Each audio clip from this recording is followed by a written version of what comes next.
Unit 2. Vocabulary Focus. Activity 4. 1. Research has shown that it's possible to identify a lot of information, such as people's socioeconomic status and their emotional state, from their voice alone. It's also claimed that someone's age, height, and weight can also be estimated just by listening to the way they speak. 2. Research has shown that it's possible to identify a lot of information, such as people's socio-economic status and their emotional state, from their voice alone. It's also claimed that someone's age, height and weight can also be estimated, just by listening to the way they speak. 3. Research has shown that it's possible to identify a lot of information, such as people's socio-economic status and their emotional state, from their voice alone. It's also claimed that someone's age, height and weight can also be estimated just by listening to the way they speak. 4. Research has shown that it's possible to identify a lot of information, such as people's socio-economic status and their emotional state, from their voice alone. It's also claimed that someone's age, height and weight can also be estimated just by listening to the way they speak. Unit 3. Vocabulary and Grammar Focus. Activity 7. Chris should start planning his future right now. There's no sense in putting it off. First, he needs to prioritise his career goals. He should picture what job within his current company he'd like to aim for, and he should also consider any other companies he'd ideally like to work for in the longer term, and in what capacity. He should think about how it feels to be doing that job. Then he should think about the steps he needs to take in order to get there. For example, are there any training courses he needs to do? Are there any extra responsibilities he could take on now? He should set monthly targets on the road to getting promoted and achieving his goals. Deciding when to start a family is a big decision and isn't something you should take on lightly. Chris and his wife need to have a serious discussion about this. Money is an important factor, so it makes sense to plan ahead and start saving so that one or other of them can afford to stay at home and look after the baby if they want to. Finally, I think Chris needs to dream a little. His plans for the future aren't that well defined and are a little unambitious. 2. Unit 3. Speaking Focus. Activities 1 and 2. Now I'd like you to talk about something together for about 2 minutes. Here are some things that we often think make people mature and a question for you to discuss. First, you have some time to look at the task. Now, talk to each other about the extent to which these things make people consider themselves to be mature. Shall we make a start? Okay. First of all, I really don't consider that we ever complete our education. What I mean is, it may be the case that you finish a university degree, but nowadays a lot of people go on to do postgraduate courses or vocational training of some kind, even when they're quite old. It's more and more common for people to return to study throughout their lives. I think that being financially independent is the key. If you are still reliant on your parents for money, you are never entirely free to make your own decisions. So in some senses, you remain in the position that you were in when you were a child. You mean because you're having to ask your parents for money and possibly also having to justify what you spend it on? Yes. There's a lot to be said for that argument. In many cases, I think it does make people less able to take responsibility for their own decisions, and it often creates tensions in a family, but it doesn't necessarily have to be like that. I read recently about someone who was over 40 and had to go back to live with his elderly parents. He was actually doing all sorts of things for them they needed done and couldn't do themselves, so there was a kind of balance in that case. And that brings me to another point. I don't think moving into your own flat or house necessarily makes you an adult either. A lot of people move out when they start university. I did, but although I probably thought of myself as very grown up, I wasn't really. Apart from earning your own living, I think the thing that really gives you adult status is having your own family. With children of your own, you grow up fast. Yes, you're forced to mature by having to make sacrifices and by being responsible for other people, aren't you? For me, that's the crucial thing.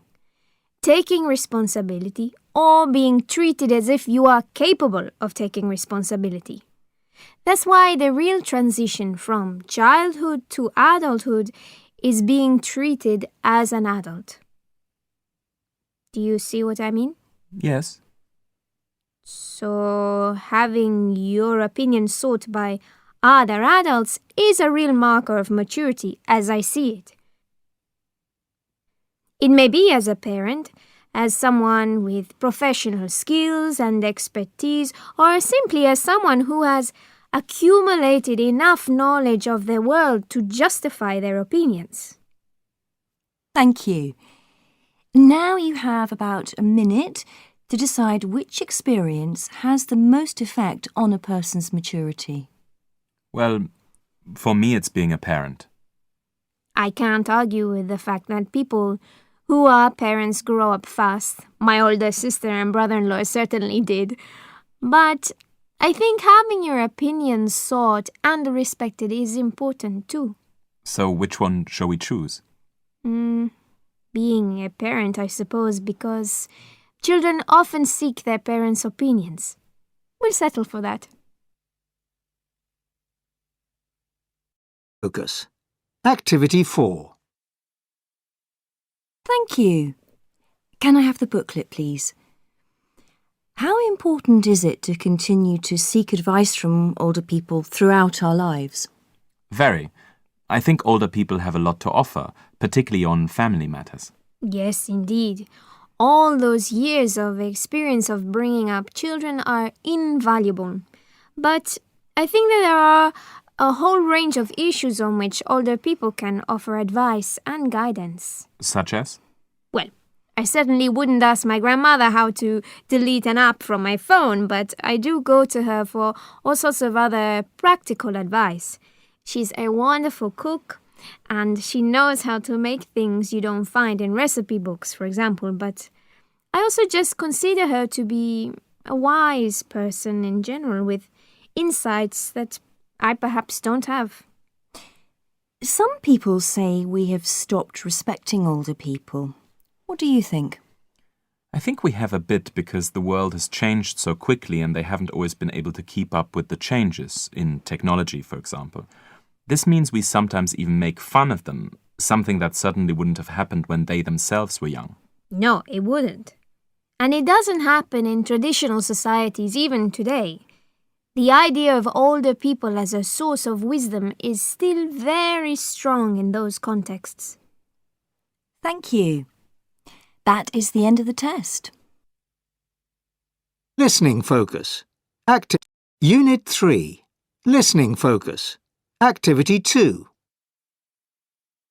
My guest today is Dan Johnson, a scientist who does research into longevity, why some types of people tend to live longer than others. Thank you for joining us this morning, Dan. I'm going to start with a question about my own family background. Both my grandfather and great-grandfather were in their 90s when they died, and I like to think I've inherited their long life genes. What are my chances of making a century? I wish I could look into a crystal ball and tell you the answer to that question. Sure, if I had a grandfather and a father who'd lived into their 90s, I'd be hoping science would tell me that I had a good chance of doing as well or better.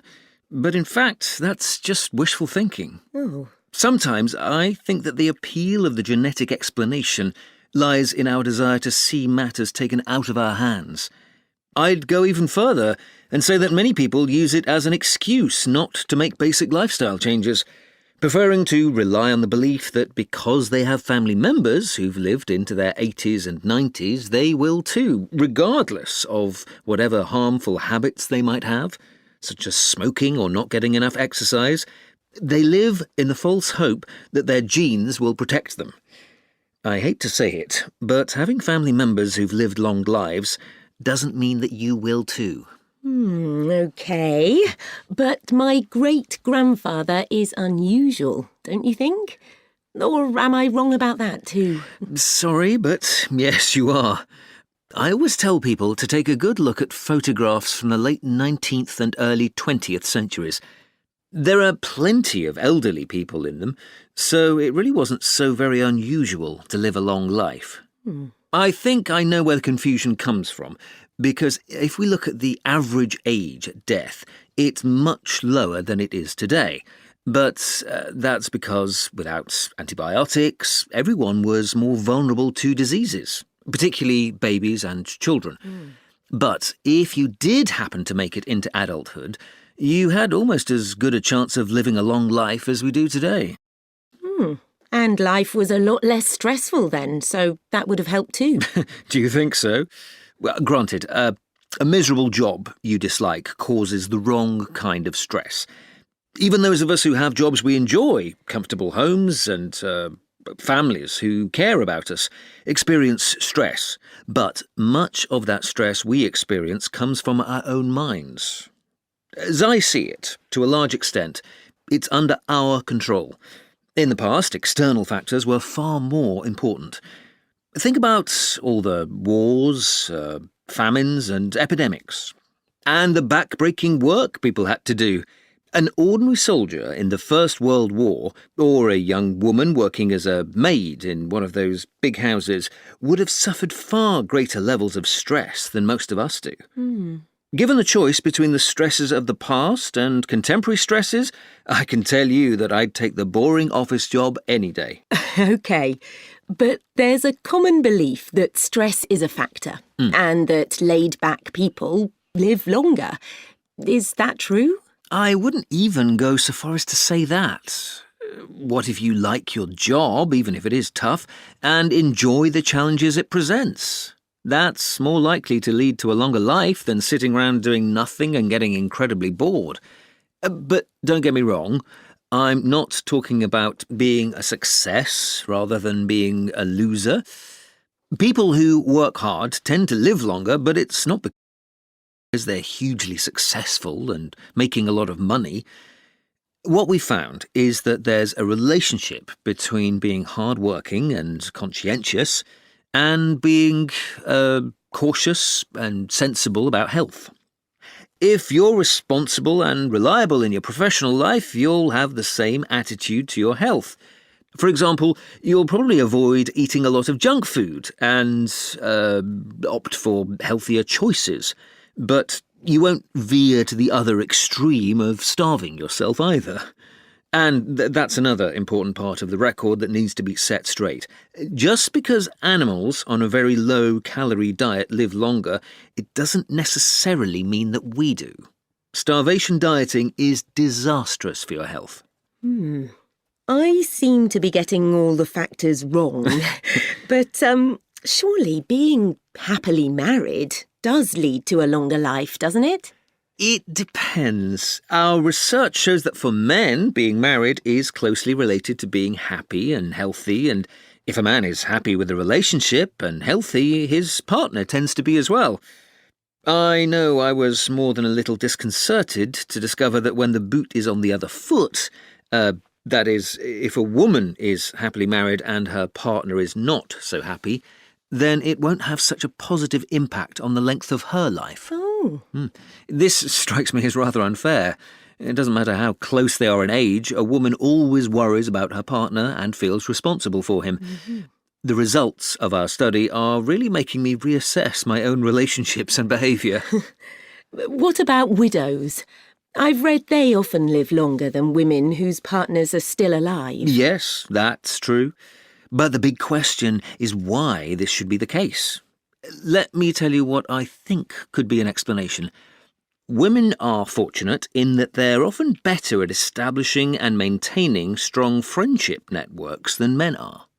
Once women are on their own, they can enjoy and find support in these networks more than they could when their partners were still alive. This is just a theory, of course, but it's one that seems to make a lot of sense. I was in Japan last year, and almost every tourist site I visited was full of happy groups of elderly women, who I assumed were widows. I saw men with their wives, but I didn't see any groups of elderly men doing this kind of thing. I mean, going on day trips together. This is just anecdotal evidence, of course, but I think it does give credence to my theory that women's friendships contribute to them living longer once they are widows. Indeed. Well, thank you very much for joining us, Dan. I've been keeping track of all the beneficial factors, and I don't think I'm doing too badly. That's good to hear. Thank you for having me on the programme.